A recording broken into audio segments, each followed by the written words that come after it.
Now we move on to the offense. Now, everyone wants to know, how did Tua do his first professional start? Now, his first drive was far from ideal. He was stripped on his first drop back, allowing the Rams to get in position to score, but luckily he was able to secure the ball for the rest of the game. He would finish the game 12 for 22, 93 yards, and he had a touchdown. His first NFL touchdown came on a 3-yard slant to Devontae Parker. He was able to dart this throw to Parker, who was heavily contested at the time for the score, but then aside from that, there really wasn't too much going for the offense. The Dolphins' leading receiver in this game would be Myles Gaskin, who had 16 yards. The longest offensive play for Miami was 15 yards. Tua Tagovailoa completed one pass beyond 10 yards and only attempted 3 in this game. The offense was extremely conservative, no doubt. It's possible that this conservative kind of nature of the game was part of the plan. I had in my preview that I expected the Dolphins to focus more on the short game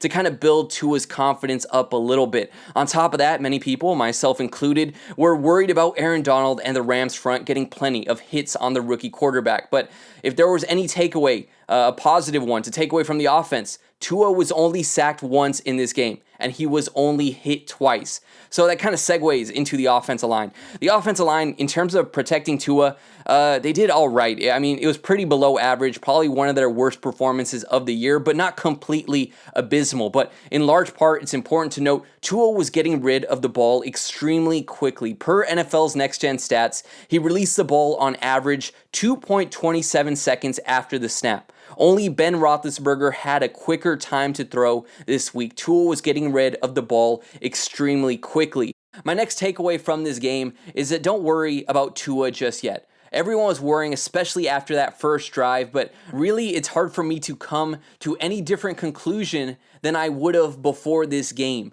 I mean, the Dolphins' offense was extremely conservative. It was extremely vanilla. Tua was getting rid of the ball extremely quickly. And the Rams' defense is an extremely tough one that was applying pressure.